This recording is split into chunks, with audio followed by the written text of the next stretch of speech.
വെളിപ്പാട് പുസ്തക പഠനം പാർട്ട് നമ്പർ 64. ദൈവനാമം മഹത്വപ്പെടുമാറാകട്ടെ. വെളിപ്പാട് പുസ്തകം 20-ാം അധ്യായത്തിൻ്റെ 11 മുതലുള്ളതായിരിക്കുന്ന വേദഭാഗങ്ങളായിരുന്നു നാം പഠന വിഷയമാക്കിയത്.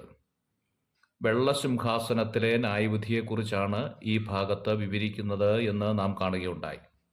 ന്യായാസനങ്ങളെക്കുറിച്ച് പഠിച്ചപ്പോൾ പ്രധാനമായും 2 ന്യായാസനത്തെക്കുറിച്ചായിരുന്നു നാം ചിന്തിച്ചു വന്നത്. ഒന്ന്, ക്രിസ്തുവിൻ്റെ ന്യായാസനം എന്നതും 2, വെള്ളസിംഹാസനത്തിലെ ന്യായവിധിയും എന്നതായിരുന്നു.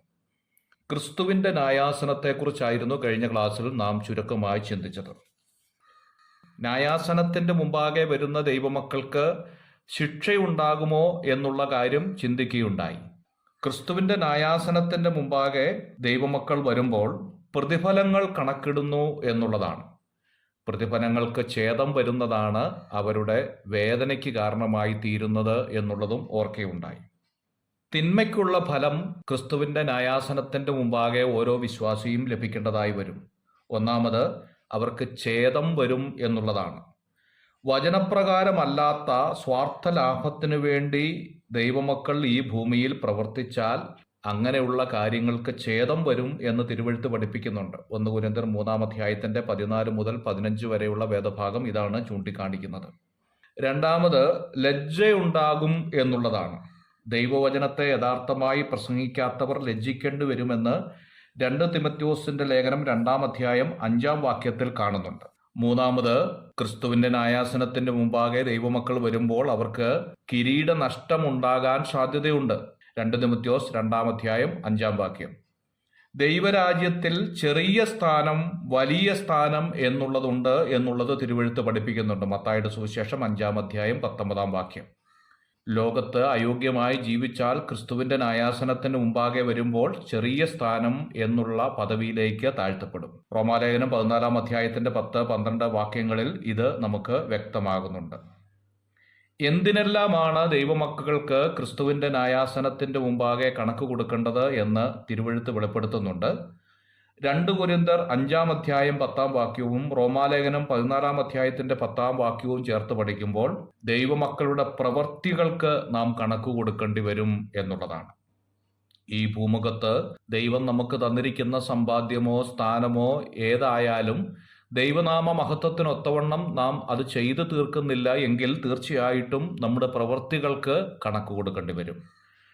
സഭാപ്രസംഗി 12-ാം അധ്യായത്തിന്റെ 14-ാം വാക്യത്തിൽ നാം വായിക്കുന്നു, പ്രവൃത്തിയിലെ രഹസ്യങ്ങൾ വെളിപ്പെട്ടു വരും എന്ന്.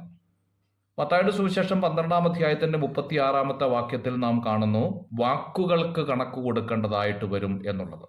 യാക്കോബിന്റെ ലേഖനം 5-ാം അധ്യായം 9-ാം വാക്യം, മലാഖിയുടെ പ്രവചനം 2-ാം അധ്യായം 17-ാമത്തെ വാക്യവും ചേർത്ത് പഠിക്കാം.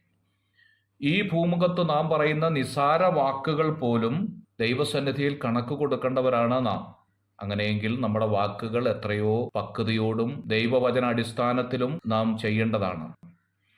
സകല രഹസ്യങ്ങൾക്കും നാം ക്രിസ്തുവിന്റെ ന്യായാസനത്തിന്റെ മുമ്പാകെ കണക്ക് കൊടുക്കേണ്ടി വരും.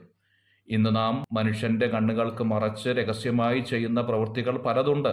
എന്നാൽ ദൈവത്തിന്റെ കണ്ണുകൾക്ക് നാം മറച്ചു വെക്കാനായിട്ട് കഴിയുകയില്ല. റോമാലേഖനം 2-ാം അധ്യായത്തിന്റെ 10-ാം വാക്യം, ലൂക്കോസിന്റെ സുവിശേഷം 12-ാം അധ്യായത്തിന്റെ 2-ാം വാക്യത്തിലും ഇത് വിവരിക്കുകയാണ്.